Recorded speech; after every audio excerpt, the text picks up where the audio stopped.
காலை நேர பிரதான செய்திகள். செய்திகளினூடாக நர்மதா சிறில் முதலில் தலைப்பு செய்திகள்.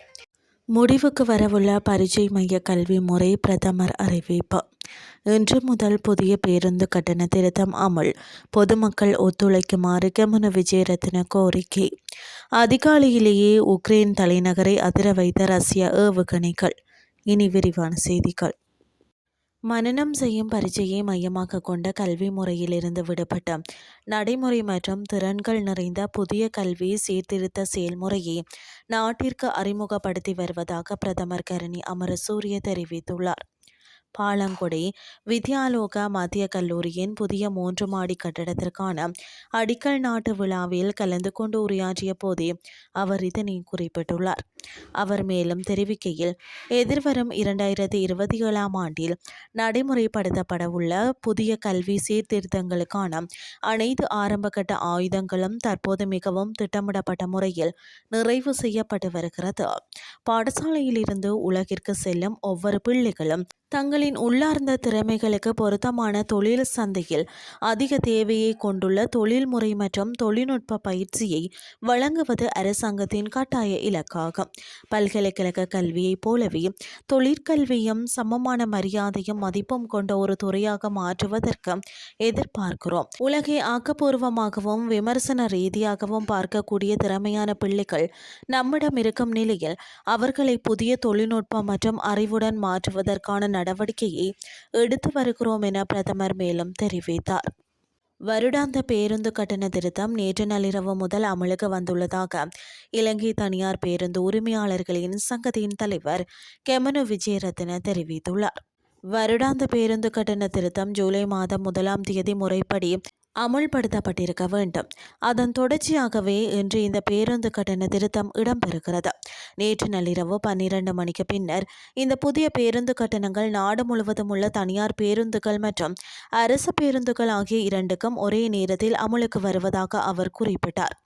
நகர்ப்புற, கிராமப்புற மற்றும் சுமார் 3000 தூர சேவை பேருந்துகள் உட்பட சொகுசு பேருந்து சேவைகள் அனைத்தும் கட்டணங்கள் 112 வீதத்தால் திருத்தி அமைக்கப்பட்டுள்ளன.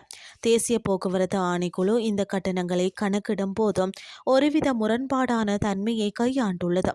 கடந்த 20 வருடங்களுக்கு மேலாக இவ்வாறானதொரு சதவீத அடிப்படையில் கட்டணங்களை பிரித்து வழங்கிய சரித்திரமில்லை.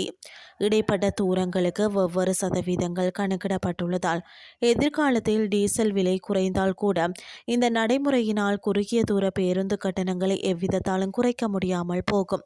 தேசிய போக்குவரத்து ஆணைக்குழு தன்னிச்சையாக மேற்கொண்ட இந்த தவறான செயல்முறை காரணமாக பேருந்து கைத்தொழில் எதிர்காலத்தில் மிக மோசமானதொரு நெருக்கடிக்கு முகம் கொடுக்க நேரிடும். அரசாங்கத்தின் பலவீனமான நிதி நிர்வாகம் காரணமாகவே பொதுமக்கள் இவ்வாறானதொரு பேருந்து கட்டண உயர்வுக்கு முகம் கொடுக்க வேண்டிய நிலை ஏற்பட்டுள்ளது. எனவே இன்று முதல் இந்த புதிய பேருந்து கட்டணங்களுக்கு முகம் கொடுக்க பொதுமக்கள் பழகிக்கொள்ள வேண்டும். அதே நேரம் தனியார் பேருந்துகளில் பயணிக்கும் போது தயவு செய்து ஊழியர்களுடன் வீண் தர்க்கங்களோ அல்லது பிரச்சனைகளோ செய்து கொள்ள வேண்டாம் எனவும் பொதுமக்களுக்கு எங்களால் இயன்ற அதிகபட்ச சலுகைகளை நாம் வழங்கியுள்ளோம் எனவும் கெமனு விஜயரத்ன குறிப்பிட்டுள்ளார். புதிய திருத்தத்தின்படி 30 ரூபாயாக காணப்பட்ட குறைந்தபட்ச பேருந்து கட்டணம் 34 ரூபாயாக அதிகரிக்கப்பட்டுள்ளது. அத்துடன் அதிகபட்ச பேருந்து கட்டணமான 2422 ரூபாயானது 480 ரூபாவினால் அதிகரிக்கப்பட்டு 2902 ரூபாயாக உயர்த்தப்பட்டுள்ளமை குறிப்பிடத்தக்கது. இனி வெளிநாட்டு செய்திகள்.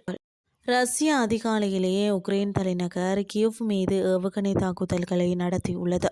குறித்த தாக்குதல் காரணமாக நகர மையத்திற்கு அருகிலுள்ள பலத்த சேதமடைந்த ஒரு குடியிருப்பு கட்டிடத்திற்குள் பொதுமக்கள் சிக்கியிருப்பதாக அதிகாரிகள் தெரிவித்துள்ளனர்.